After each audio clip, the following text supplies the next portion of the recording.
തൻ്റെ 34-ാമത്തെ വയസ്സിൽ സ്വന്തം രാജ്യത്തിൻ്റെ പ്രസിഡന്റ് പദവിയിലേക്ക് എത്തുന്നു. വെറും 4 കൊല്ലം കൊണ്ട് ആ രാജ്യം അതിന് മുന്നെയോ അതിന് ശേഷമോ കണ്ടിട്ടില്ലാത്ത വികസന പ്രവർത്തനങ്ങൾക്ക് നേതൃത്വം നൽകുന്നു. അതോടൊപ്പം ലോകരാജ്യങ്ങൾക്കിടയിൽ ഇയാൾ ആഫ്രിക്കയുടെ കൊളോണിയൽ കാലഘട്ടത്തിൻ്റെ തകർച്ചയിൽ നിന്നുള്ള അതിൻ്റെ സ്വാതന്ത്ര്യത്തിൻ്റെ ഉയർച്ചയിലേക്കുള്ള പ്രതീകമായിട്ട് മാറുന്നു. എന്നാൽ ഒടുവിൽ തൻ്റെ തന്നെ സഹപ്രവർത്തകരുടെ ചതിയിൽ ഇയാൾ കൊല്ലപ്പെടുകയാണ്. പിന്നീട് വന്ന ഭരണകൂടം ഇയാളുടെ മൃതദേഹം ഒരു ശവക്കല്ലറ പോലുമില്ലാതെ എവിടെയോ മണ്ണിനടിയിൽ കുഴിച്ചിട്ടു. എന്നാൽ വർഷങ്ങൾക്ക് ശേഷം ആ രാജ്യം വീണ്ടും തങ്ങളുടെ ദേശീയ ഹീറോയായി ഇയാളെ പ്രഖ്യാപിക്കുകയാണ്. ഒരുപക്ഷെ ലോകത്തിലെ ഏറ്റവും ഐക്കോണിക്കായ ആഫ്രിക്കയുടെ രാഷ്ട്രീയ മുഖങ്ങളിൽ ഒന്നായി ഇയാൾ മാറുകയാണ്. ശരിക്കും ആരായിരുന്നു തോമസ് സങ്കര? 1949 ഡിസംബർ 21 തോമസ് സങ്കര അന്നത്തെ അപ്പർ വോൾട്ട എന്ന് വിളിച്ചിരുന്ന ഫ്രഞ്ച് കോളനിയിലെ യാക്കോ എന്ന ഒരു ചെറിയ പട്ടണത്തിൽ ജനിക്കുന്നത്. ജനനസമയത്ത് ഇദ്ദേഹത്തിന് നൽകിയ പേര് തോമസ് ഇസിഡോർ നോയൽ സങ്കര എന്നായിരുന്നു. 10 കുട്ടികൾ ഉണ്ടായിരുന്ന ഒരു വലിയ കുടുംബത്തിലെ മൂന്നാമനായിട്ടാണ് ഇദ്ദേഹം ജനിച്ചത്. സങ്കരയുടെ അച്ഛൻ ഫ്രഞ്ച് ആർമിയിൽ ഉദ്യോഗസ്ഥനായിരുന്നു. 2ാം ലോക മഹായുദ്ധത്തിൽ ഉൾപ്പെടെ ഫ്രഞ്ച് സൈന്യത്തിന് വേണ്ടി സങ്കരയുടെ അച്ഛൻ സാംബോ ജോസഫ് സങ്കര പങ്കെടുത്തിട്ടുണ്ട്. സങ്കര ജനിക്കുന്ന സമയത്ത് പോലീസിന് സമാനമായിട്ടുള്ള ഫ്രഞ്ച് സർക്കാരിന്റെ ഒരു പാരാമിലിറ്ററി സംവിധാനത്തിലെ ഉദ്യോഗസ്ഥനായിരുന്നു ഇദ്ദേഹത്തിന്റെ അച്ഛൻ. അതുകൊണ്ട് തന്നെ അക്കാലത്ത് മറ്റുള്ള ആഫ്രിക്കക്കാരെ വെച്ച് നോക്കിയാൽ തരക്കേടില്ലാത്ത സാമ്പത്തിക ചുറ്റുപാടിലാണ് സങ്കരയുടെ കുടുംബം ജീവിച്ചത്. ഇവിടെ സങ്കരയുടെ ഏർലി ഫോർമേഷനിൽ വലിയ പങ്ക് വഹിക്കുന്ന ഒരു വ്യക്തി അമ്മ മാർഗരറ്റ് സങ്കരയാണ്. കുട്ടികൾക്കിടയിൽ കൃത്യമായ ധാർമ്മിക ബോധം, അതുപോലെ വിദ്യാഭ്യാസത്തിനുള്ള ജീവിതത്തിലെ പങ്ക്, ഇതൊക്കെ ഊട്ടിയുറപ്പിക്കുന്നത് വളരെ കർക്കശക്കാരിയായിട്ടുള്ള മാർഗരറ്റ് സങ്കരയാണ് എന്നാണ് ഇദ്ദേഹത്തിൻ്റെ ബയോഗ്രഫറായിട്ടുള്ള ഏണിസ്റ്റ് ഹർഷ് സൂചിപ്പിക്കുന്നത്. ഈ കാലഘട്ടത്തിൽ അച്ഛന് ട്രാൻസ്ഫർ കിട്ടിയതുകൊണ്ട് ഇവരുടെ കുടുംബം രാജ്യത്തെ തെക്ക് പടിഞ്ഞാറുള്ള ഗ്യാവ എന്നൊരു ചെറിയ പട്ടണത്തിലാണ് ഇപ്പോൾ താമസിക്കുന്നത്. നേരത്തെ പറഞ്ഞതുപോലെ മറ്റ് ആഫ്രിക്കൻ കുട്ടികളെക്കാൾ മെച്ചപ്പെട്ട ജീവിത സാഹചര്യം ഉണ്ടായിരുന്നെങ്കിലും ചെറുപ്പത്തിലെ സങ്കര എല്ലാ തരത്തിലുള്ള കുട്ടികളുമായി ഇടപഴകുന്ന പ്രകൃതക്കാരനായിരുന്നു. കൊളോണിയൽ കാലഘട്ടത്തിൽ അപ്പർ വോൾട്ട എന്ന ഇന്നത്തെ ബുർക്കിന ഫാസോ ഫ്രഞ്ച് സർക്കാരിനെ സംബന്ധിച്ച് അത്ര പ്രാധാന്യമുള്ള ഒരു കൊളോണിയൽ രാജ്യമായിരുന്നില്ല. അതിൻ്റെ പ്രധാനപ്പെട്ട കാരണം ഈ രാജ്യത്ത് നിന്ന് കൃത്യമായി അങ്ങനെ റിസോഴ്സസ് ഒന്നും കടത്തിക്കൊണ്ടുപോകാൻ ഇല്ലായിരുന്നു എന്നതാണ്. ഏറ്റവും പ്രധാനപ്പെട്ട റിസോഴ്സ് എന്ന് പറയാവുന്നത് ചീപ്പായി കിട്ടുന്ന മനുഷ്യാധ്വാനമായിരുന്നു. അത് മാറ്റിവെച്ചാൽ ഫ്രാൻസിൻ്റെ തന്നെ മറ്റ് പല ആഫ്രിക്കൻ കോളനികളെയും പോലെ സമ്പന്നമായിരുന്നില്ല അപ്പർ വോൾട്ട. ഇതുമൂലം സംഭവിച്ചത് ഫ്രഞ്ച് സർക്കാർ വളരെ കുറച്ച് പൈസ മാത്രമാണ് ഈ രാജ്യത്തെ അടിസ്ഥാന സൗകര്യങ്ങൾ വികസിപ്പിക്കാൻ വേണ്ടി ചിലവാക്കിയിരുന്നത്. അതുപോലെ വളരെ കുറച്ച് ഫ്രഞ്ച് പൗരന്മാർ മാത്രമാണ് ഈ കൊളോണിയൽ രാജ്യത്ത് സൈന്യത്തിലും അഡ്മിനിസ്ട്രേഷനിലും മറ്റുമായി സ്റ്റേഷൻ ചെയ്തിരുന്നത്. ചുരുക്കി പറഞ്ഞാൽ ഒരു അപ്രധാനമായിട്ടുള്ള സ്ഥലമായിരുന്നു ഈ പറയുന്ന അപ്പർ വോൾട്ട. എന്നാൽ ഇത്തരത്തിൽ ഫ്രാൻസിൽ നിന്നും സ്റ്റേഷൻ ചെയ്തിരുന്ന ഫ്രഞ്ച് പൗരന്മാർ നല്ല രാജകീയമായിട്ടുള്ള ജീവിതമാണ് അവിടെ നയിച്ചിരുന്നത്. അവർക്ക് ഒരുപാട് പ്രിവിലേജുകളും സമ്പത്തും ഉണ്ടായിരുന്നു. ഇത്തരത്തിൽ പല ഉദ്യോഗസ്ഥരും അവരുടെ കുടുംബാംഗങ്ങളും നമ്മുടെ സങ്കരയുടെ കുടുംബവും ഇപ്പോൾ താമസിക്കുന്ന ഗ്യാവ എന്ന പട്ടണത്തിലും താമസിച്ചിരുന്നു. വളരെ ചെറുപ്പത്തിൽ തന്നെ ഇത്തരത്തിൽ അപ്പർ വോൾട്ടയിൽ താമസിക്കുന്ന ഫ്രഞ്ചുകാരും മറ്റ് തദ്ദേശീയരായിട്ടുള്ള ആഫ്രിക്കക്കാരും തമ്മിലുള്ള സമ്പത്തിലും അധികാരത്തിലും സാമൂഹിക ജീവിതത്തിലും ഒക്കെയുള്ള വ്യത്യാസം സങ്കര ശ്രദ്ധിച്ചിരുന്നു. തൻ്റെ പ്രായത്തിലുള്ള യൂറോപ്യൻ കുട്ടികൾ അനുഭവിക്കുന്ന പ്രിവിലേജുകളെക്കുറിച്ച് സങ്കരയ്ക്ക് അറിവുണ്ടായിരുന്നു എന്നാണ് അദ്ദേഹത്തിൻ്റെ ബയോഗ്രഫറായിട്ടുള്ള ഹർഷ് സൂചിപ്പിക്കുന്നത്. ഇത് ചിലപ്പോഴൊക്കെ ഇത്തരത്തിലുള്ള യൂറോപ്യൻ കുട്ടികളുമായി അല്പസ്വല്പം അടിപിടിയിൽ കാര്യങ്ങൾ എത്തിച്ചിട്ടുണ്ട്. 1960 സങ്കരയ്ക്ക് 11 വയസ്സുള്ളപ്പോഴാണ് അപ്പർ വോൾട്ട ഫ്രാൻസിൽ നിന്നും സ്വാതന്ത്ര്യം നേടുന്നത്. ഈ ദിവസം ഇയാളും കുറച്ച് കൂട്ടുകാരും ചേർന്ന് സ്കൂളിലെ ഫ്രഞ്ച് പതാക വലിച്ച് താഴെയിടുകയും പകരം പുതിയ രാജ്യത്തിൻ്റെ പതാക ഉയർത്തുകയും ചെയ്തിരുന്നു. ഒരുപക്ഷെ സങ്കരയുടെ ജീവിതത്തിലെ ആദ്യത്തെ രാഷ്ട്രീയ പ്രവർത്തനം ഇതായിരിക്കണം. സ്കൂൾ കാലഘട്ടത്തിൽ വളരെ ബ്രൈറ്റ് ആയിട്ടുള്ള ഒരു സ്റ്റുഡൻ്റ് ആയിരുന്നു സങ്കര. കണക്ക്, അതുപോലെ ഫ്രഞ്ച് തുടങ്ങിയ വിഷയങ്ങളിൽ വളരെ താല്പര്യം ഇദ്ദേഹം കാണിച്ചിരുന്നു. അതോടൊപ്പം തന്നെ സ്ഥിരമായിട്ട് പള്ളിയിൽ പോവുക, അതുമായി ബന്ധപ്പെട്ട കാര്യങ്ങൾക്ക് പങ്കെടുക്കുക, ഇതൊക്കെ ചെയ്യാറുണ്ടായിരുന്നു. ഒരു ഘട്ടത്തിൽ സെമിനാരിയിൽ ചേർന്ന് അച്ഛൻ പട്ടത്തിന് പോകാൻ വരെ ഇദ്ദേഹം ആലോചിച്ചിരുന്നു. എന്നാൽ പിന്നീട് അത് വേണ്ടെന്ന് വെക്കുകയാണ് ചെയ്തത്. ഹർഷ സൂചിപ്പിക്കുന്ന മറ്റൊരു പ്രധാനപ്പെട്ട കാര്യം പഠനത്തിൽ മാത്രം ശ്രദ്ധിക്കുന്നൊരു കുട്ടിയായിരുന്നില്ല സങ്കര എന്നതാണ്. ചെറുപ്പത്തിൽ തന്നെ സ്പോർട്സിൽ, പ്രത്യേകിച്ച് വ്യായാമം ചെയ്ത് ശരീരം മെയിൻറ്റെയിൻ ചെയ്യുന്നതിൽ ഇദ്ദേഹത്തിന് വലിയ താല്പര്യം ഉണ്ടായിരുന്നു. ഈ കാലയളവിൽ വലിയ രാഷ്ട്രീയ മാറ്റങ്ങൾ അപ്പർ വോൾട്ടയിൽ സംഭവിക്കുന്നുണ്ട്. സ്വാതന്ത്ര്യം കിട്ടിയ ശേഷം അധികാരമേറ്റ ആദ്യത്തെ പ്രസിഡന്റ് മൗറിസ് യാമിഗോയുടെ പോപ്പുലാരിറ്റി അനുദിനം കുറഞ്ഞു വരികയാണ്. സംഗതി ഫ്രാൻസിന്റെ കൊളോണിയൽ ഭരണം അവസാനിച്ചു എന്നൊക്കെ പറയാമെങ്കിലും ബലത്തിൽ വലിയ മാറ്റമൊന്നും സംഭവിച്ചിട്ടില്ല.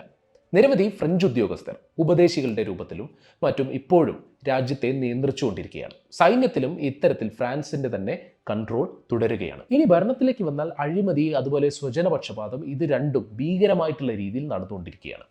ഭരണകൂടത്തിലെ ചെറിയ വിഭാഗം എല്ലാ സുഖ സൗകര്യങ്ങളും അനുഭവിക്കുകയും മറ്റുള്ളവരുടെ ജീവിതം പഴയ പോലെ ദാരിദ്ര്യത്തിൽ തന്നെ തുടരുകയും ചെയ്യുന്നു എന്നതാണ് നിലവിലെ അവസ്ഥ. ഇതിനെതിരെ ശബ്ദമുയർത്തിയ ആളുകളെയൊക്കെ അടിച്ചൊതുക്കുന്ന സമീപനമാണ് യാമിഗോ സ്വീകരിച്ചത്. ഒരുപാട് പേരെ ജയിലിൽ അടയ്ക്കാൻ സർക്കാർ ഈ ഘട്ടത്തിൽ ആരംഭിച്ചു. അതുപോലെ ട്രേഡ് യൂണിയനുകളെ നിരോധിച്ചു. 1966 ജനുവരി 3 പ്രസിഡന്റിന് എതിരായ ജനവികാരം വലിയ സമരത്തിന്റെ രൂപത്തിലേക്ക് മാറി. രാജ്യത്തെ തൊഴിലാളികൾ അനിശ്ചിതകാല പണിമുടക്ക് ആരംഭിച്ചു. തലസ്ഥാനമായ വാഗഡാഗോയിലേക്ക് ആയിരങ്ങൾ പ്രതിഷേധവുമായി ഒഴുകിയെത്തി. പട്ടാളത്തിനെ ഉപയോഗിച്ച് സമരം അടിച്ചമർത്താനാണ് പ്രസിഡന്റ് ഉത്തരവിട്ടത്. എന്നാൽ ഇത് നിറവേറ്റാൻ പട്ടാളം വിസമ്മതിച്ചതോടെ കാര്യങ്ങൾ ആകെ മാറി മറിഞ്ഞു. ഇനി പ്രസിഡന്റ് യാമിഗോയ്ക്ക് രാജിവെക്കുകയല്ലാതെ മറ്റു വഴികളില്ല. അങ്ങനെ യാമിഗോ രാജിവെച്ച് അധികാരം സൈന്യത്തിലെ ചുമതലയുള്ള ജനറൽ ലാമിസാനയ്ക്ക് നൽകി. രാജ്യം ഇത്തരത്തിൽ വലിയ മാറ്റങ്ങളിലൂടെ പോകുമ്പോൾ സങ്കര തൻ്റെ ഫൈനൽ സെക്കൻഡറി എക്സാമിന് തയ്യാറാവുകയാണ്. പുതിയതായി അധികാരത്തിൽ വന്ന ലാമിസാന സർക്കാർ ആദ്യം തന്നെ ചെയ്തൊരു കാര്യം ഒരു പുതിയ മിലിറ്ററി അക്കാഡമി രാജ്യത്തെ തലസ്ഥാനത്ത് ആരംഭിച്ചു എന്നതാണ്. ഓർക്കണം, അപ്പർ വോൾട്ടയിലെ ആദ്യത്തെ ഇത്തരത്തിലുള്ള മിലിറ്ററി അക്കാഡമിയാണിത്. ഈ പുതിയ അക്കാഡമിയെക്കുറിച്ച് സങ്കര റേഡിയോയിലൂടെ അറിയുന്നുണ്ട്. മാത്രമല്ല, സൈന്യത്തിലേക്ക് പുതിയ ജൂനിയർ ഓഫീസർമാരെ പരിശീലിപ്പിക്കുന്നതിൻ്റെ ഭാഗമായി സെക്കൻഡറി സ്കൂൾ സർട്ടിഫിക്കറ്റുള്ള 3 വിദ്യാർത്ഥികളെ അക്കാഡമിയിലേക്ക് എടുക്കാനും ഈ ഘട്ടത്തിൽ തീരുമാനിച്ചിരുന്നു. ഈ സമയത്ത് മിലിറ്ററി രാജ്യത്ത് വളരെ പോപ്പുലറാണ്. അതിന്റെ കാരണം പ്രസിഡന്റ് യാമിഗോയുടെ ദുർഭരണം അവസാനിപ്പിച്ചത് രാജ്യത്ത് മറ്റ് സംവിധാനങ്ങൾക്ക് ഒന്നുമില്ലാത്ത ഒരു ഗ്ലാമർ മിലിറ്ററിക്ക് ഈ ഘട്ടത്തിൽ ലഭിക്കാൻ കാരണമാകുന്നുണ്ട്. അങ്ങനെ തൻ്റെ 17ാമത്തെ വയസ്സിൽ തോമസ് സങ്കര എന്ന ചെറുപ്പക്കാരൻ 1966 പുതിയ മിലിറ്ററി അക്കാഡമിയിലെ ആദ്യത്തെ ബാച്ചിലേക്ക് ചേരുകയാണ്. പഠനത്തിനും സ്പോർട്സിലും ചെറുപ്പത്തിലെ മിടുക്കനായിരുന്ന സങ്കര അക്കാഡമിയിൽ ചെറിയ കാലം കൊണ്ട് തന്നെ മികച്ച കേഡറ്റായി പേരെടുത്തു. ഈ മിലിറ്ററി അക്കാഡമിയിൽ സൈനിക പഠനത്തിന് പുറമെ മറ്റ് സാമൂഹ്യശാസ്ത്ര വിഷയങ്ങളും പഠിപ്പിച്ചിരുന്നു. പലപ്പോഴും ഇത് കൈകാര്യം ചെയ്തത് സിവിലിയൻ പ്രൊഫസർമാരായിരുന്നു. ഇത്തരത്തിൽ എടുത്തു പറയേണ്ട ഒരു പേര് പ്രൊഫസർ എഡമാറ്റുറെ എന്ന അധ്യാപകൻ്റെതാണ്. ഇദ്ദേഹം ചരിത്രവും ജിയോഗ്രഫിയുമാണ് അക്കാഡമിയിൽ കൈകാര്യം ചെയ്തിരുന്നത്. ഇദ്ദേഹത്തിൻ്റെ ലെക്ചറുകളിലൂടെയാണ് സാമ്രാജ്യത്വം, കൊളോണിയലിസം, കമ്മ്യൂണിസം, മാർക്സിസം തുടങ്ങിയ ആശയങ്ങളിലേക്ക് ആദ്യമായി സങ്കരയുടെ ശ്രദ്ധ എത്തുന്നത്. ചരിത്ര ക്ലാസുകളിൽ വിപ്ലവത്തെക്കുറിച്ച്, പ്രത്യേകിച്ച് റഷ്യൻ ചൈനീസ് വിപ്ലവങ്ങളെക്കുറിച്ച് സങ്കര മനസ്സിലാക്കി. ഈ മിലിറ്ററി അക്കാഡമിയിലെ 3 കൊല്ലത്തെ കോഴ്സ് പൂർത്തിയാക്കിയപ്പോൾ അന്ന് പാസ് ഔട്ടായ മികച്ച 2 കേഡറ്റ്സിനെ മറ്റൊരു ആഫ്രിക്കൻ രാജ്യമായ മഡഗാസ്കറിൽ വിട്ട് കൂടുതൽ അഡ്വാൻസ്ഡ് ആയിട്ടുള്ള ട്രെയിനിങ് നൽകാൻ പുതിയ സർക്കാർ തീരുമാനിച്ചു. അതിൽ ഒരാൾ സങ്കരയായിരുന്നു. സങ്കരയുടെ രാഷ്ട്രീയ വിദ്യാഭ്യാസം കൂടുതൽ വിപുലമാകുന്നത് ഈ കാലയളവിലാണ്. ഇവിടെ വെച്ച് മിലിറ്ററി പഠനത്തിന് അപ്പുറം പുതിയ വിഷയങ്ങളിലേക്ക് ഇദ്ദേഹത്തിൻ്റെ ശ്രദ്ധ പോകുന്നുണ്ട്. കാരണം അത്തരത്തിലുള്ള ഒരു സിലബസ് ആയിരുന്നു, വളരെ വിപുലമായിട്ടുള്ള ഒരു സിലബസ് ആയിരുന്നു മഡഗാസ്കറിലെ അക്കാഡമിയിൽ ഉണ്ടായിരുന്നത്. ഇതിൽ പ്രധാനപ്പെട്ടത് കൃഷിയുമായി ബന്ധപ്പെട്ട കാര്യങ്ങളായിരുന്നു. ഇത് ഭാവിയിൽ പ്രസിഡന്റായ ശേഷം കാർഷിക രംഗത്ത് ഇദ്ദേഹം കൊണ്ടുവരുന്ന പല മാറ്റങ്ങൾക്കും കാരണമായി മാറുന്നുണ്ട്. ഇദ്ദേഹത്തിനെ ഇക്കാലത്ത് പഠിപ്പിച്ച പല ഫ്രഞ്ച് അധ്യാപകരും കടുത്ത ഇടതുപക്ഷ കാഴ്ചപ്പാടുള്ളവരായിരുന്നു. ഇതിൽ പലരും കമ്മ്യൂണിസ്റ്റ് അനുഭാവികളും കമ്മ്യൂണിസ്റ്റ് പാർട്ടി പ്രവർത്തകരുമായിരുന്നു. ഇവരുമായിട്ടുള്ള സമ്പർക്കം സങ്കരയുടെ ലോകവീക്ഷണത്തെ വലിയ രീതിയിൽ സ്വാധീനിക്കാൻ ആരംഭിച്ചു. അദ്ദേഹത്തിൻ്റെ ഉള്ളിൽ ലോകത്തിനെക്കുറിച്ച് ഒരു ഇടതുപക്ഷ കാഴ്ചപ്പാട് ഇവിടെ രൂപം കൊണ്ടുവരികയാണ്. സങ്കര മഡഗാസ്കറിൽ താമസിച്ച അവസാന വർഷം ആ രാജ്യം മുൻപില്ലാത്ത രീതിയിൽ വലിയ രാഷ്ട്രീയ മാറ്റങ്ങളിലൂടെ കടന്നു പോകുന്നുണ്ട്. കർഷകരുടെ സമരങ്ങൾ, തൊഴിലാളികളുടെ പണിമുടക്ക്, വിദ്യാർത്ഥികളുടെ പ്രക്ഷോഭം, അങ്ങനെ ആകെ കലുഷിതമായിട്ടുള്ള അന്തരീക്ഷമാണ് അവിടെ നിലനിന്നത്. ഇതിൻ്റെ ഒരു പരിസമാപ്തി എന്ന രീതിയിൽ ഒടുവിൽ അവിടെ ഉണ്ടായിരുന്ന ഫ്രഞ്ച് അനുകൂല സർക്കാർ നിലംപതിക്കുകയും ഒരു പ്രോഗ്രസീവ് സ്വഭാവമുള്ള മിലിറ്ററി ലീഡർഷിപ്പ് ഭരണം ഏറ്റെടുക്കുകയും ചെയ്യുകയുണ്ടായി. ഒരു വലിയ രാഷ്ട്രീയ മാറ്റം നേരിട്ട് കാണാനുള്ള അവസരമാണ് ഇതിലൂടെ സങ്കരയ്ക്ക് ലഭിച്ചത്. 1970കളുടെ തുടക്കത്തിൽ വീണ്ടും മറ്റൊരു ഉന്നത പഠനത്തിനായി ഫ്രാൻസിലെ പ്രസിദ്ധമായിട്ടുള്ള പാരീസ് ട്രെയിനിങ് സെന്ററിലേക്ക് സൈന്യം ഇദ്ദേഹത്തെ അയക്കുന്നുണ്ട്. ഈ അവസരങ്ങളിലെല്ലാം പഠനം മികച്ച രീതിയിൽ ചെയ്യുന്നതിനോടൊപ്പം റാഡിക്കൽ സ്വഭാവമുള്ള പൊളിറ്റിക്കൽ പ്രസ്ഥാനങ്ങളുമായി അതുപോലെ വ്യക്തികളുമായി ബന്ധപ്പെടാൻ സങ്കര ശ്രദ്ധിച്ചിരുന്നു. ഇദ്ദേഹത്തിൻ്റെ പൊളിറ്റിക്കൽ ഫോർമേഷനിൽ ഇതൊക്കെ വലിയ രീതിയിൽ സ്വാധീനിക്കുന്നുണ്ട്.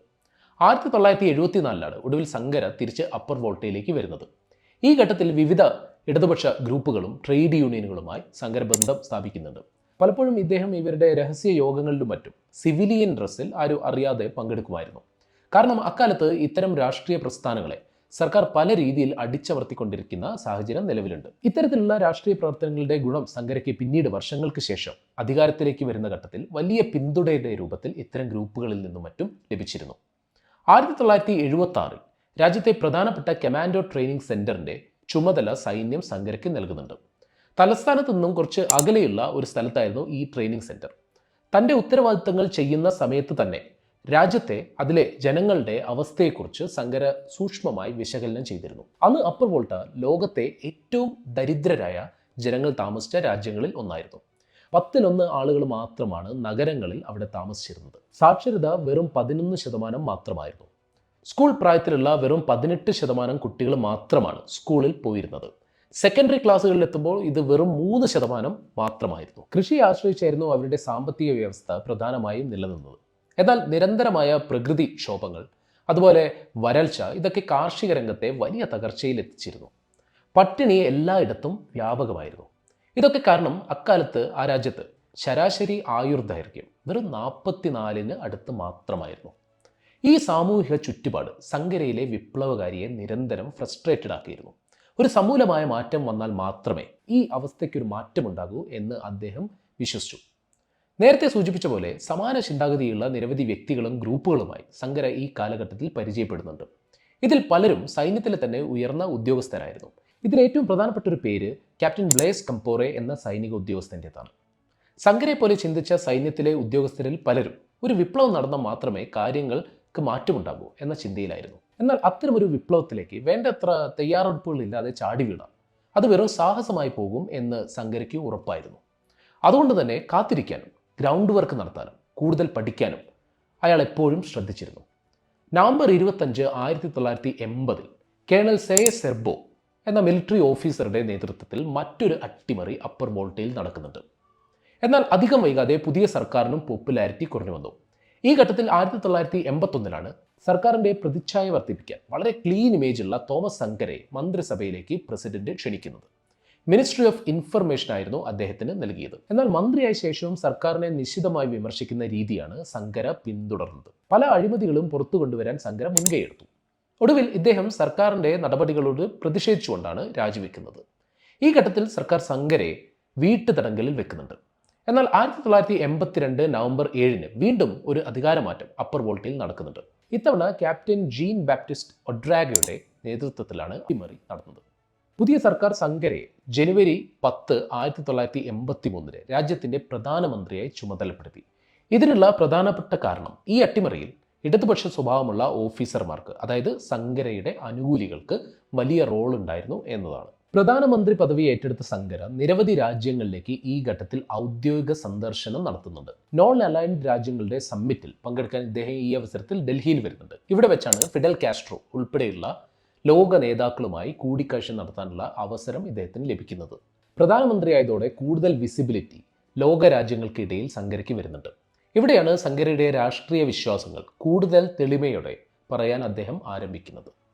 ഔദ്യോഗിക സന്ദർശനങ്ങളിലും മറ്റും പ്രസംഗിക്കുമ്പോൾ വെസ്റ്റേൺ രാജ്യങ്ങളുടെയും അവരുടെ സാമ്രാജ്യത്വ അജണ്ടയെയും അതിശക്തമായി സങ്കര വിമർശിച്ചുകൊണ്ടിരുന്നു.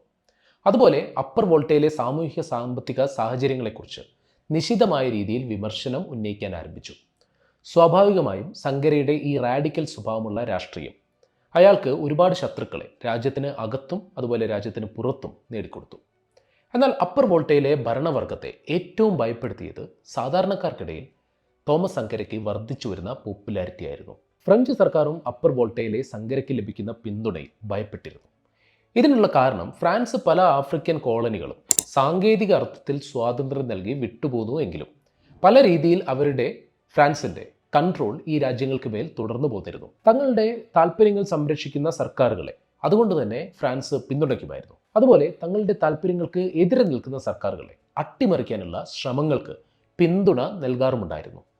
ഈ ഘട്ടത്തിലാണ് 1983 മെയ് മാസം മിലിറ്ററി സർക്കാരിലെ വലതുപക്ഷ ഉദ്യോഗസ്ഥർ ഒരു ഇന്റേണൽ കൂ നടത്തി സങ്കരയെ തടവിലാക്കാൻ ശ്രമിക്കുന്നത്. എന്നാൽ ഇത് പരാജയപ്പെട്ടു. വലിയ പ്രതിഷേധം സമൂഹത്തിൻ്റെ വിവിധ ഭാഗങ്ങളിൽ നിന്ന് സങ്കരയ്ക്ക് അനുകൂലമായി ഉയർന്നു വന്നു. ഫ്രീ സങ്കര എന്ന മുദ്രാവാക്യം തലസ്ഥാന നഗരത്തിൽ ഉയർന്നു പൊങ്ങി. സൈന്യത്തിനകത്ത് സങ്കര അനുകൂലികൾ പ്രത്യേക ഫ്രാക്ഷൻ രൂപീകരിക്കാൻ ഈ ഘട്ടത്തിൽ ആരംഭിച്ചു. ക്യാപ്റ്റൻ ബ്ലേസ് കംപോറയാണ് ഇതിനെല്ലാം നേതൃത്വം നൽകിയത്. ഒടുവിൽ ഓഗസ്റ്റ് 4, 1983 ബ്ലേസ് കംപോറയുടെ നേതൃത്വത്തിൽ 250ഓളം വരുന്ന പാരാട്രൂപ്പേഴ്സിൻ്റെ ഒരു സംഘം തലസ്ഥാനത്തിൻ്റെ തന്ത്രപ്രധാനമായിട്ടുള്ള കെട്ടിടങ്ങൾ പിടിച്ചെടുത്തു. അന്ന് വൈകുന്നേരം തന്നെ Thomas Sankara national council of the revolution CNR എന്ന പേരിൽ ഒരു പുതിയ സർക്കാർ രൂപീകരിച്ചു. അങ്ങനെ തൻ്റെ 34-ാമത്തെ വയസ്സിൽ തോമസ് സങ്കര എന്ന സൈന്യത്തിലെ ക്യാപ്റ്റൻ അപ്പർ വോൾട്ടയുടെ പ്രസിഡന്റായി. ആഫ്രിക്കയിലെ ഏറ്റവും പ്രായം കുറഞ്ഞ രാഷ്ട്രത്തലവൻ കൂടിയായിരുന്നു ഈ ഘട്ടത്തിൽ തോമസ് സങ്കര. പുതിയ സർക്കാരിൻ്റെ ഏറ്റവും പ്രധാനപ്പെട്ട രാഷ്ട്രീയ പദ്ധതി രാജ്യത്തിലെ ദാരിദ്ര്യം കുറയ്ക്കുക എന്നതായിരുന്നു. ഒരു തുടക്കം എന്ന നിലയിൽ സങ്കര രാജ്യത്തെ മുഴുവൻ ഭൂമിയും മറ്റ് ധാതു ലവണങ്ങളുടെ റിസോഴ്സസും നാഷണലൈസ് ചെയ്തു. രാജ്യം മുഴുവൻ സർക്കാരിൻ്റെ നേതൃത്വത്തിൽ പുതിയ കാർഷിക പദ്ധതിക്ക് രൂപം നൽകി. വൻകിട ഭൂവുടമകളുടെ കയ്യിൽ നിന്നും ഭൂമി ഏറ്റെടുത്തുകൊണ്ട് അത് ദരിദ്രരും ഭൂരഹിതരുമായ കർഷകർക്ക് നൽകിയത് ഇതിൽ പ്രധാനപ്പെട്ട ഒരു നടപടിയായിരുന്നു. തീർച്ചയായും ഒരുപാട് ശത്രുക്കളെ രാജ്യത്തിന് അകത്തും അതുപോലെ രാജ്യത്തിന് പുറത്തും ഇത് സങ്കരയ്ക്കെതിരെ സൃഷ്ടിക്കുന്നുണ്ട്. സങ്കരയുടെ നടപടികളിൽ പലതും ഒരു സിംബോളിക് സ്വഭാവം അഥവാ പ്രതീകാത്മക സ്വഭാവം ഉള്ളതുകൂടിയായിരുന്നു. അതിലെ പ്രധാനപ്പെട്ട ഒരു നടപടി രാജ്യത്തിൻ്റെ പേര് അപ്പർ വോൾട്ട എന്ന ഫ്രഞ്ച് കൊളോണിയൽ ഭരണകൂടം നൽകിയതിൽ നിന്നും നീതിമാന്മാരുടെ നാട് എന്ന അർത്ഥം വരുന്ന ബുർക്കിന ഫാസോ എന്നാക്കി മാറ്റിയതാണ്. കൊളോണിയൽ ഭരണത്തിൻ്റെ ഹാങ് ഓവറിൽ നിന്നും രാജ്യത്തെ വിമുക്തമാക്കാനും സ്വന്തം ചരിത്രത്തിലും സംസ്കാരത്തിലും അഭിമാനമുള്ള ഒരു ആധുനിക ദേശീയതയാക്കി ബുർക്കിന ഫാസോയിലെ ജനങ്ങളെ മാറ്റാനും അയാൾ ആഗ്രഹിച്ചിരുന്നു എന്നത് ഇതിൽ നിന്നൊക്കെ വ്യക്തമാണ്. എന്നാൽ ഇതിൻ്റെ അർത്ഥം തങ്ങളുടെ സംസ്കാരത്തിലും ചരിത്രത്തിലും ഉള്ള എല്ലാറ്റിനെയും വിമർശനമില്ലാതെ ഏറ്റെടുക്കുക എന്നതായിരുന്നില്ല.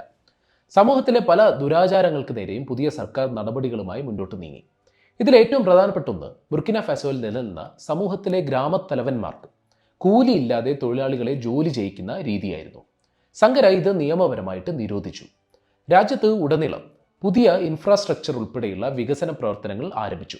റെയിൽവേ, പബ്ലിക് ഹൗസിംഗ്, റോഡുകൾ, അങ്ങനെ ഒരു പുതിയ ബുർക്കിന ഫാസോ പതിയെ സങ്കരയുടെ നേതൃത്വത്തിൽ രൂപം കൊണ്ടുവരികയാണ്. പ്രസിഡന്റ് ആകുന്നതിന് മുന്നേ തന്നെ അഴിമതിക്കെതിരെ സങ്കര നടത്തിയ പോരാട്ടങ്ങൾ സൂചിപ്പിച്ചിരുന്നല്ലോ. അധികാരത്തിലെത്തിയ ശേഷം വളരെ അഗ്രസീവായിട്ടുള്ള ആന്റി കറപ്ഷൻ നടപടികൾ പുതിയ സർക്കാർ സ്വീകരിക്കുന്നുണ്ട്. സിവിൽ സർവീസിലെ പല ഉന്നതരുടെയും ജോലി അതോടെ അവസാനിച്ചു. 20-ാം നൂറ്റാണ്ടിലെ ആഫ്രിക്കൻ രാഷ്ട്രീയത്തിൽ ഒരുപക്ഷെ ആദ്യമായി ഇക്കോളജിക്ക് രാഷ്ട്രീയത്തിലുള്ള പ്രാധാന്യം തിരിച്ചറിഞ്ഞ നേതാക്കളിൽ ഒരാളായിരുന്നു തോമസ് സങ്കര. രാജ്യത്തെ എൻവയൺമെന്റൽ സസ്റ്റൈനബിലിറ്റി വർദ്ധിപ്പിക്കാൻ പല പദ്ധതികളും സർക്കാർ ഈ ഘട്ടത്തിൽ മുന്നോട്ട് വെക്കുന്നുണ്ട്. ഏകദേശം 10 മില്യൺ വൃക്ഷത്തൈകൾ ഈ കാലയളവിൽ സർക്കാർ വെച്ചുപിടിപ്പിച്ചു. വനനശീകരണം തടയുക എന്നതിനോടൊപ്പം സഹാറൻ മരുഭൂമി അതിൻ്റെ വിസ്തൃതി വർദ്ധിപ്പിച്ച് ബുർക്കിന ഫാസോയിലേക്ക് വർദ്ധിക്കുന്നത് തടയുക എന്നതുകൂടിയായിരുന്നു ഇതിൻ്റെ ലക്ഷ്യം. ഒരുപക്ഷെ സങ്കരയുടെ വളരെ കുറച്ച് വർഷം മാത്രം നീണ്ടുനിന്ന ഭരണത്തിൽ എടുത്തു പറയേണ്ട ഒരു കാര്യം സ്ത്രീകളുടെ സമൂഹത്തിലെ പദവി ഉയർത്താൻ അദ്ദേഹത്തിൻ്റെ സർക്കാർ ഏറ്റെടുത്ത പ്രവർത്തനങ്ങളാണ്. പലപ്പോഴും തൻ്റെ തന്നെ കൂട്ടാളികളുടെ പറച്ചിലും പ്രവൃത്തിയും തമ്മിലുള്ള വ്യത്യാസം സങ്കര പൊതുവേദികളിൽ തുറന്നു പറഞ്ഞു. വിപ്ലവകാരികൾ പുറത്ത് ഒന്ന് പറഞ്ഞ് നടക്കുകയും എന്നാൽ വീട്ടിലെത്തുമ്പോൾ പാട്രിയാർക്കിയുടെ വക്താക്കളായി മാറുന്നു എന്നതായിരുന്നു ആ വിമർശനത്തിന്റെ അടിസ്ഥാനം. ജെനിറ്റൽ മ്യൂട്ടിലേഷൻ, നിർബന്ധിത വിവാഹം, ബാലവിവാഹം, ബഹുഭാര്യത്വം ഇതിനെയൊക്കെ നിയമപരമായി നിരോധിക്കാൻ സർക്കാർ ആരംഭിക്കുന്നത് ഈ ഘട്ടത്തിലാണ്. ഇതിന്റെ ഭാഗമായിട്ടാണ് മുൻപില്ലാത്ത രീതിയിൽ സർക്കാർ പദവികളിൽ സ്ത്രീകളുടെ സാന്നിധ്യം വർദ്ധിച്ചു വരുന്നത്. സൈന്യത്തിൽ പോലും സ്ത്രീകളെ റിക്രൂട്ട് ചെയ്യാൻ ഈ ഘട്ടത്തിൽ ആരംഭിച്ചു. വർഷത്തിൽ ഒരു ദിവസം പ്രതീകാത്മകമായി സ്ത്രീകളും പുരുഷന്മാരും തങ്ങളുടെ പരമ്പരാഗത ജെൻഡർ റോളുകളിൽ പരസ്പരം വെച്ചുമാറാൻ സർക്കാർ നിർദ്ദേശം നൽകി. ഭക്ഷണം പാകം ചെയ്യുക, സാധനങ്ങൾ വാങ്ങിക്കുക എന്നിങ്ങനെ സമൂഹത്തിൽ പൊതുവെ സ്ത്രീകൾ ചെയ്തിരുന്ന കാര്യങ്ങൾ അന്നത്തെ ദിവസം പുരുഷന്മാർ ചെയ്യേണ്ടിയിരുന്നു. ഇത് ആണുങ്ങൾക്ക് സ്ത്രീകളുടെ അവസ്ഥയെക്കുറിച്ച് ഒരു ഫസ്റ്റ് ഹാൻഡ് അനുഭവം നൽകുമെന്ന് സങ്കര വിശ്വസിച്ചു. രാജ്യം അതുവരെ കണ്ടിട്ടില്ലാത്ത രീതിയിലാണ് ആരോഗ്യരംഗത്ത് പുതിയ സർക്കാർ ഇടപെടൽ നടത്തിയത്. ചരിത്രത്തിലില്ലാത്ത രീതിയിൽ വാക്സിനേഷൻ ഡ്രൈവ് നടപ്പിൽ വരുത്താൻ ഈ ഘട്ടത്തിൽ സാധിക്കുന്നുണ്ട്. ഏകദേശം 2.5 മില്യൺ കുട്ടികളെ മെനിഞ്ചൈറ്റിസ്, യെല്ലോ ഫീവർ പോലുള്ള രോഗങ്ങളിൽ നിന്നും വാക്സിനേറ്റ് ചെയ്യുക വഴി രാജ്യത്തെ ചൈൽഡ് മോർട്ടാലിറ്റി റേറ്റ് നന്നായി കുറച്ചു കൊണ്ടുവരാൻ സർക്കാരിന് ഈ ഘട്ടത്തിൽ സാധിച്ചു. ഇതോടൊപ്പം രാജ്യം മുഴുവൻ ആരോഗ്യ കേന്ദ്രങ്ങൾ, ആശുപത്രികൾ എന്നിവ സ്ഥാപിക്കാൻ ഈ ഘട്ടത്തിൽ ആരംഭിച്ചു. ഓർക്കണം, ഏറ്റവും പിന്നോക്കം നിൽക്കുന്ന ഒരു സമൂഹത്തിലാണ് ഈ മാറ്റങ്ങൾ സംഭവിക്കുന്നത്. അതുപോലെ എടുത്തു പറയേണ്ട ഒരു മാറ്റം വിദ്യാഭ്യാസ രംഗത്ത് നടത്തിയ സമൂലമായിട്ടുള്ള പരിഷ്കാരങ്ങളാണ്. രാജ്യത്തെ സാക്ഷരത ഈ ഘട്ടത്തിൽ സങ്കര അധികാരത്തിലെത്തുമ്പോൾ കേവലം 13-ൽ നിന്നും 1987 4 വർഷം കഴിയുമ്പോൾ 73-ലേക്ക് കുതിച്ചു കയറി. പ്രതീകാത്മകമായ ഒരുപാട് കാര്യങ്ങൾ സങ്കരയുടെ പുതിയ സർക്കാർ നടപ്പിലാക്കി എന്ന് പറഞ്ഞല്ലോ. ഇതിൽ ഏറ്റവും പ്രധാനപ്പെട്ട ഒന്ന് പ്രസിഡന്റ് പദവിയുമായി ബന്ധപ്പെട്ട പല കാട്ടിക്കൂട്ടലുകളും സങ്കര അധികാരത്തിൽ വരുമ്പോൾ വേണ്ടെന്ന് വെക്കുന്നുണ്ട്. ആഫ്രിക്കയിലെ ഒരു രീതി വെച്ച് പൊതുവിൽ പ്രസിഡന്റ് പദവി പോലുള്ള സ്ഥാനത്ത് ഒരാൾ വന്നാൽ രാജാവിനുണ്ടായിരുന്ന രീതിയിലുള്ള നിരവധി കാര്യങ്ങൾ അവർക്ക് ലഭിക്കുമായിരുന്നു. ഉദാഹരണത്തിന് വലിയ സ്ഥാനാരോഹണ ചടങ്ങുണ്ടാകും, എല്ലാ ഓഫീസുകളിലും വലിയ ഫോട്ടോ കട്ടൗട്ടുകൾ ഉണ്ടാകും. ഇത്തരത്തിൽ എല്ലാ സെറിമോണിയൽ പരിപാടികളും സങ്കര വേണ്ടെന്ന് വെച്ചു. ഇത് മാത്രമല്ല, റാലികളിലും മറ്റും സ്വന്തം പേര് മുദ്രാവാക്യം പോലെ വിളിക്കുന്ന രീതിക്കും സങ്കര എതിരായിരുന്നു. പ്രസിഡന്റുമാർക്ക് അനുവദിച്ചിരുന്ന വില കൂടിയ ലക്ഷറി കാറുകൾക്ക് പകരം സാധാരണ വാഹനങ്ങളിലാണ് സങ്കര സഞ്ചരിച്ചത്. തൻ്റെ മന്ത്രിമാർക്കും ജീവനക്കാർക്കും ഒപ്പം ആഴ്ചയിൽ ഒരിക്കൽ ഫുട്ബോൾ കളിക്കുന്ന പതിവ് സങ്കരയ്ക്കുണ്ടായിരുന്നു. അതുപോലെ പൊതുവേദികളിൽ പ്രസിഡന്റിന്റെ മേലങ്കികൾ ഒന്നുമില്ലാതെ അദ്ദേഹം പങ്കെടുക്കുമായിരുന്നു. പലപ്പോഴും യാതൊരു അനൗൺസ്മെന്റും ഇല്ലാതെ ഇത്തരത്തിൽ പങ്കെടുക്കുമ്പോൾ അടുത്തിരിക്കുന്ന ആൾ തിരിഞ്ഞു നോക്കുന്ന ഘട്ടത്തിൽ മാത്രമാണ് തൻ്റെ അടുത്തിരിക്കുന്നത് പ്രസിഡന്റാണ് എന്ന് മനസ്സിലാകുക. ഇത്തരത്തിൽ അധികാരവുമായി ബന്ധപ്പെട്ട ആടയാഭരണങ്ങളെ കൃത്യമായ ദൂരത്ത് നിർത്താൻ സങ്കരയിലെ വിപ്ലവകാരി ശ്രദ്ധിച്ചിരുന്നു എന്ന് വേണം മനസ്സിലാക്കാൻ. ഇത് വെറും ഐഡിയലിസം മാത്രമായിരുന്നില്ല. ഒരു ദരിദ്ര രാജ്യത്തെ നയിക്കുന്ന നേതാക്കൾ എന്തിന് ആർഭാട ജീവിതം നയിക്കണം എന്ന വളരെ കൃത്യമായ രാഷ്ട്രീയ ചോദ്യമാണ് സങ്കര മുന്നോട്ട് വെച്ചത്. തൻ്റെ ജീവിതത്തിൽ ഈ മാറ്റങ്ങൾ നടപ്പിലാക്കുന്നതിനോടൊപ്പം തൻ്റെ കൂടെയുള്ളവരോടും ഇത്തരത്തിൽ സ്പാർട്ടൻ ജീവിതം നയിക്കാൻ സങ്കര പ്രോത്സാഹനം നൽകി. പല വിപ്ലവകാരികൾക്കും ചരിത്രത്തിൽ സംഭവിച്ച പോലെ ജനങ്ങളോട് ഒരു കാര്യം പറയുകയും എന്നാൽ സ്വന്തം ജീവിതത്തിൽ അതൊന്നും നടപ്പാക്കാതെ ഇരിക്കുകയും ചെയ്യുന്ന രീതി സങ്കരയ്ക്ക് ഇല്ലായിരുന്നു. രാജ്യത്തെ ക്രീമി ലെയറിൽ വരുന്ന ഉദ്യോഗസ്ഥരുടെ ശമ്പളം അതുപോലെ മറ്റ് സൗകര്യങ്ങളും സങ്കരയുടെ പുതിയ ഭരണകൂടം വലിയ രീതിയിൽ വെട്ടിക്കുറയ്ക്കുന്നുണ്ട്. എന്നാൽ തൻ്റെ ശമ്പളവും ഇക്കൂട്ടത്തിൽ വലിയ അളവിൽ വെട്ടിക്കുറയ്ക്കാൻ പ്രസിഡന്റ് തയ്യാറാകുന്നുണ്ട്. ഇത്തരത്തിൽ ലാഭിക്കുന്ന ഓരോ രൂപയും രാജ്യത്തെ വികസനത്തിന് സ്കൂളിൻ്റെ രൂപത്തിലും പൊതു കിണറിൻ്റെ രൂപത്തിലും മറ്റും സൃഷ്ടിക്കാമെന്ന് അദ്ദേഹം ഉറച്ചു വിശ്വസിച്ചിരുന്നു. തൻ്റെ കുടുംബം താൻ പ്രസിഡന്റ് ആകുന്നതിന് മുന്നേ എങ്ങനെ ജീവിച്ചോ അതേ രീതിയിൽ തന്നെ ജീവിക്കണം എന്ന് സങ്കരയ്ക്ക് നിർബന്ധമുണ്ടായിരുന്നു. അതുകൊണ്ട് തന്നെ കുട്ടികളെ രണ്ടുപേരെയും സാധാരണ സർക്കാർ സ്കൂളുകളിലാണ് പഠിപ്പിച്ചത്. ഭാര്യ സങ്കര പ്രസിഡന്റ് ആയ ശേഷവും തൻ്റെ പഴയ ഷിപ്പിംഗ് മിനിസ്ട്രിയിലെ ജോലി തുടർന്നുകൊണ്ടിരുന്നു. സങ്കരയുടെ മാതാപിതാക്കൾ വളരെ സാധാരണ സാഹചര്യത്തിലാണ് തുടർന്നും ജീവിച്ചു പോകുന്നത്. ഉദാഹരണത്തിന് ഇതിൽ ഇദ്ദേഹത്തിൻ്റെ അമ്മ മകൻ പ്രസിഡന്റ് ആയ ശേഷവും അങ്ങാടിയിൽ പലചരക്ക് വിൽക്കുന്ന ജോലി തുടർന്നുകൊണ്ടിരുന്നു. ആഫ്രിക്കയുടെ എന്നല്ല ലോകത്തിന് മുന്നിൽ തന്നെ ഇതൊക്കെ അധികം സമാനതകളില്ലാത്ത അനുഭവങ്ങളായിരുന്നു. ഈ ഘട്ടത്തിലാണ് വെസ്റ്റേൺ രാജ്യങ്ങൾ ആഫ്രിക്കയ്ക്ക് മേൽ തുടരുന്ന ചൂഷണങ്ങളെക്കുറിച്ച് സങ്കര വളരെ ഓപ്പണായി സംസാരിച്ച് ശ്രദ്ധ നേടുന്നത്. കൊളോണിയൽ സംവിധാനങ്ങൾ ഏറെക്കുറെ അവസാനിച്ചുവെങ്കിലും അത് പുതിയ രീതിയിൽ വേൾഡ് ബാങ്കിൻ്റെ രൂപത്തിലും IMFൻ്റെ രൂപത്തിലും മറ്റും ആഫ്രിക്കൻ രാജ്യങ്ങളെ ചൂഷണം ചെയ്യുകയാണ് എന്ന് സങ്കര തിരിച്ചറിഞ്ഞു. ഇത് കൊളോണിയലിസത്തിൻ്റെ ഒരു പുതിയ രൂപം നിയോ കൊളോണിയലിസമാണ് എന്ന് അദ്ദേഹം മനസ്സിലാക്കി. കൊളോണിയലിസം തോക്കിൻ മുനയിലൂടെ മാത്രമല്ല മറിച്ച് വായ്പയുടെ രൂപത്തിലും ഫുഡ് എയ്ഡിൻ്റെ രൂപത്തിലും മറ്റ് ഭീഷണിയുടെ രൂപത്തിലും എല്ലാം വരുമെന്ന് സങ്കര തുറന്നടിച്ചു. വേൾഡ് ബാങ്കും IMFും വരച്ച വരയ്ക്ക് അപ്പുറം ഒരു വികസന പദ്ധതി ആഫ്രിക്കൻ രാജ്യങ്ങൾക്ക് സാധ്യമാണ് എന്ന് അദ്ദേഹം ഉറച്ചു വിശ്വസിച്ചിരുന്നു. ഇതിന് ഏറ്റവും പ്രധാനമായി വേണ്ടത് ആഫ്രിക്കൻ രാജ്യങ്ങളുടെ കൂട്ടായ്മയാണ് എന്ന് സങ്കര ഓർഗനൈസേഷൻ ഓഫ് ആഫ്രിക്കൻ യൂണിറ്റി പോലുള്ള അന്താരാഷ്ട്ര വേദികളിൽ പ്രസംഗിച്ചു. സ്വാഭാവികമായും ഇത്തരത്തിലുള്ള റാഡിക്കൽ നിലപാടുകൾ രാജ്യത്തിന് അകത്തും പുറത്തും സങ്കരയ്ക്ക് എതിരെയുള്ള ശത്രുക്കളുടെ എണ്ണം വർദ്ധിപ്പിച്ചു. അന്താരാഷ്ട്ര ഫിനാൻഷ്യൽ സംവിധാനങ്ങളിൽ നിന്നും ഏകപക്ഷീയമായ രീതിയിൽ ഏർപ്പെടുത്തുന്ന ഇത്തരം വായ്പാ നിബന്ധനകൾ ആഫ്രിക്കൻ രാജ്യങ്ങൾ തള്ളിക്കളയണം എന്ന നിലപാടാണ് സങ്കര മുന്നോട്ട് വെച്ചത്. ഇതേ ഘട്ടത്തിലാണ് രാജ്യത്തിന് അകത്ത് സങ്കരയ്ക്ക് നേരെയുള്ള എതിർപ്പ് വർദ്ധിച്ചു വരുന്നത്. ഒരു ഭാഗത്ത് ചെലവ് ചുരുക്കൽ ഉൾപ്പെടെയുള്ള നടപടികളിൽ എതിർപ്പുള്ള ഉദ്യോഗസ്ഥർ, നാഷണലൈസേഷൻ മൂലം ശത്രുത വർദ്ധിച്ച ധനികരായിട്ടുള്ള ബിസിനസ്സുകാർ, കാർഷിക രംഗത്തും മറ്റും കൊണ്ടുവന്ന ആൻറ്റി ഫ്യൂഡൽ നടപടികളിൽ എതിർപ്പുള്ള വൻകിട ഭൂവുടമകൾ എന്നിങ്ങനെ ശത്രുക്കളുടെ ലിസ്റ്റ് വർദ്ധിച്ചുകൊണ്ടിരുന്നു. ഇതിനോടൊപ്പം വിപ്ലവാനന്തരം രൂപം കൊടുത്ത പല സംവിധാനങ്ങളും അഴിമതിയിലേക്കും സ്വജന പക്ഷപാതത്തിലേക്കും പോകുന്ന സാഹചര്യം വരുന്നുണ്ട്. വിപ്ലവാനന്തരം രൂപം കൊടുത്ത പല റവല്യൂഷണറി ഡിഫൻസ് കമ്മിറ്റികളും ജനാധിപത്യ വിരുദ്ധമായി എല്ലാ എതിർ ശബ്ദങ്ങളെയും നിശബ്ദമാക്കാൻ ആരംഭിച്ചു. ഇത്തരം വീഴ്ചകൾ പലപ്പോഴും സങ്കര തന്നെ നേരിട്ട് തുറന്നു പറയേണ്ട അവസ്ഥ വന്നു ചേർന്നു. സങ്കരയ്ക്കൊപ്പം നിന്ന പല വിഭാഗങ്ങളിലും ഇതൊക്കെ ഈ ഘട്ടത്തിൽ അതൃപ്തി ഉണ്ടാക്കുന്നുണ്ട്. ഈ സമയത്താണ് സൈന്യത്തിന് ഉള്ളിലും സങ്കരയ്ക്കെതിരെ ഒരു ഗ്രൂപ്പ് ശക്തമാകുന്നത്. 1984 മെയ് മാസം പ്രസിഡന്റിന് എതിരെ ഒരു കൂ അറ്റംപ്റ്റ് നടന്നെങ്കിലും അത് പരാജയപ്പെട്ടു. 1983 സങ്കരയെ അധികാരത്തിലേക്ക് എത്തിക്കുന്ന ഓഗസ്റ്റ് മാസത്തിലെ വിപ്ലവത്തിന് നേതൃത്വം നൽകിയത് ഉറ്റ സുഹൃത്തു കൂടിയായ ക്യാപ്റ്റൻ ബ്ലേസ് കംപോറെ ആയിരുന്നു എന്ന് സൂചിപ്പിച്ചല്ലോ. എന്നാൽ പിന്നീട് ഇവർക്കിടയിലെ ബന്ധം തകരുകയുണ്ടായി. ഇതിൻ്റെ പ്രധാനപ്പെട്ട കാരണമായി സങ്കരയുടെ ജീവചരിത്രകാരൻ ഹർഷ് സൂചിപ്പിക്കുന്നത് വിപ്ലവത്തിന് ശേഷം ഏത് രീതിയിൽ രാജ്യത്തെ മുന്നോട്ട് കൊണ്ടുപോകണം എന്ന വിഷയത്തിലുള്ള വ്യത്യസ്തമായ സമീപനമാണ് എന്നാണ്. സങ്കര ഒരു സമ്പൂർണമായ മാറ്റം രാജ്യത്തെ സാമ്പത്തിക വർഗബന്ധങ്ങളിൽ കൊണ്ടുവരണം എന്നാഗ്രഹിച്ചപ്പോൾ അത്തരമൊരു റാഡിക്കൽ സമീപനം ഉള്ള ആളായിരുന്നില്ല ബ്ലേസ് കംപോറെ. സങ്കരയുടെ സോഷ്യലിസ്റ്റ് പോളിസിയോട് കംപോറയ്ക്ക് വലിയ താല്പര്യമില്ലായിരുന്നു. IMF, വേൾഡ് ബാങ്ക് ഇത്തരം അന്താരാഷ്ട്ര ഫിനാൻഷ്യൽ സംവിധാനങ്ങളെ പിണക്കുന്നതിനും കംപോറെ എതിരായിരുന്നു. സങ്കരയെ പുറത്താക്കാൻ ഫ്രഞ്ച് സർക്കാർ കംപോറയെ വിലക്കി വാങ്ങി എന്ന് വിശ്വസിക്കുന്നവരും കുറവല്ല. ഒരുപക്ഷെ ഇനിയും ഡീക്ലാസിഫൈ ചെയ്യാത്ത ഫ്രഞ്ച് ഡോക്യുമെന്റുകൾ പുറത്തു വന്നാൽ ഇതിൽ കൂടുതൽ വ്യക്തത വരും. 2017 ഫ്രാൻസ് പുറത്തുവിടേണ്ട ഈ ഡോക്യുമെന്റുകൾ വെളിപ്പെടുത്താത്ത കാരണത്താൽ ഇപ്പോഴും ഫ്രഞ്ച് സർക്കാർ പൂട്ടിവെച്ചിരിക്കുകയാണ്. 1987 ഒക്ടോബർ മാസം 15 രാവിലെ സങ്കര ബ്ലേസ് കംപോറയുമായി എല്ലാ പാർട്ടികളെയും ചേർത്ത് ഒരു പുതിയ രാഷ്ട്രീയ പാർട്ടി ഉണ്ടാക്കുന്നതിനെക്കുറിച്ചും വിപ്ലവത്തെ മുന്നോട്ട് കൊണ്ടുപോകുന്നതിനെക്കുറിച്ചും ഒരു ചർച്ച നടത്തുകയുണ്ടായി. ആ മീറ്റിംഗ് കഴിഞ്ഞ ഉടനെ പ്രസിഡന്റ് പാലസ് ആക്രമിക്കപ്പെട്ടു. തോമസ് സങ്കര ഉൾപ്പെടെ 12 പേരെ സൈന്യത്തിലെ ഒരു വിഭാഗം കൊന്നുകളഞ്ഞു. കൃത്യമായ നിർദ്ദേശപ്രകാരം സങ്കരയുടെ ശവശരീരം ആരും അറിയാത്ത എവിടെയോ അവർ മറവ് ചെയ്തു. അന്ന് തന്നെ സങ്കരയുടെ കുടുംബം രാജ്യം വിട്ട് അഭയാർത്ഥികളായി പലായനം ചെയ്യേണ്ടി വന്നു. പിന്നീട് അധികാരത്തിൽ നിന്ന ബ്ലേസ് കംപോറ തോമസ് സങ്കര സ്വാഭാവിക കാരണങ്ങളാൽ മരണപ്പെട്ടു എന്ന് രാജ്യത്തോട് റേഡിയോ സന്ദേശത്തിലൂടെ അറിയിക്കുകയുണ്ടായി. എന്നാൽ സത്യം എല്ലാവർക്കും അറിയാമായിരുന്നു. സങ്കര തുടങ്ങിവെച്ച വിപ്ലവത്തിനെ പൂർണ്ണമായും ചതിക്കുന്ന നടപടികളാണ് പിന്നീട് കംപോറെ സ്വീകരിച്ചത്. ഫ്രാൻസിന് രാജ്യത്ത് പൂർണ്ണമായ സ്വാധീനം തിരിച്ചു കൊണ്ടുവരാൻ ഈ കാലഘട്ടത്തിൽ സാധിച്ചു.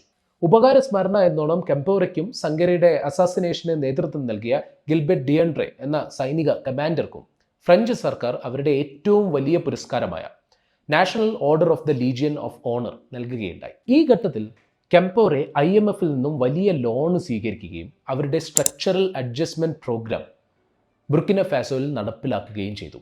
അതോടെ സങ്കര എതിർത്ത ആഫ്രിക്കൻ രാജ്യങ്ങൾ അന്താരാഷ്ട്ര സംവിധാനങ്ങൾക്ക് മുന്നിൽ തങ്ങളുടെ പരമാധികാരം പണയം വെക്കുന്ന പ്രവൃത്തിയെ കംപോറെ ഇരുകൈയും നീട്ടി സ്വീകരിച്ചു എന്ന് പറയാം. 27 കൊല്ലത്തോളം നീണ്ടുനിന്ന കംപോറയുടെ ദുർഭരണം അവസാനിക്കുന്നത് 2014 അന്നത്തെ പ്രക്ഷോഭത്തെ തുടർന്ന് കംപോറയ്ക്ക് രാജ്യം വിട്ടു പോകേണ്ടി വന്നു. പിന്നീട് 2022 ഒരു സ്പെഷ്യൽ മിലിറ്ററി കോടതി തോമസ് സങ്കരയുടെ കൊലപാതകത്തിൽ കംപോറയെ കുറ്റക്കാരനായി വിധിക്കുകയും ജീവപര്യന്തം നൽകുകയും ചെയ്തു. തോമസ് സങ്കര തൻ്റെ വിപ്ലവം പൂർത്തിയാക്കാതെ കൊല്ലപ്പെട്ടെങ്കിലും ലോകം മുഴുവനും ആഫ്രിക്കയിൽ പ്രത്യേകിച്ചും ഒരു ഐക്കോണിക് റെവല്യൂഷണറിയുടെ സ്ഥാനത്തേക്ക് എന്നേക്കുമായി സങ്കര ഉയർത്തപ്പെട്ടു. ലോകത്തുള്ള സാമ്രാജ്യത്വ വിരുദ്ധ പോരാട്ടങ്ങൾക്ക് സങ്കരയുടെ രാഷ്ട്രീയം എല്ലാ കാലത്തും ഊർജ്ജം നൽകി. ചരിത്രത്തിന്റെ ഒരു നിയോഗം എന്ന പോലെ വെറും 36 വയസ്സ് മാത്രമുള്ള ഇബ്രാഹിം ട്രെവോറെ എന്ന മിലിറ്ററി ക്യാപ്റ്റനാണ് ഇന്ന് ബുർക്കിന ഫാസോയെ നയിക്കുന്നത്. നിലപാടുകളിൽ സങ്കരയോട് വളരെയധികം ചേർന്ന് നിൽക്കുന്ന ഇയാളുടെയും ഹീറോ സ്വാഭാവികമായും തോമസ് സങ്കര തന്നെയാണ്. ചരിത്രത്തിലെ മറ്റൊരു രാഷ്ട്രീയ വ്യക്തിത്വത്തെക്കുറിച്ചുള്ള വീഡിയോയുമായി വീണ്ടും കാണാം. എല്ലാവരും ചാനൽ സബ്സ്ക്രൈബ് ചെയ്യുക. നിങ്ങൾക്ക് ഈ വീഡിയോ ഇഷ്ടപ്പെട്ടാൽ ഷെയർ ചെയ്യുക. നന്ദി.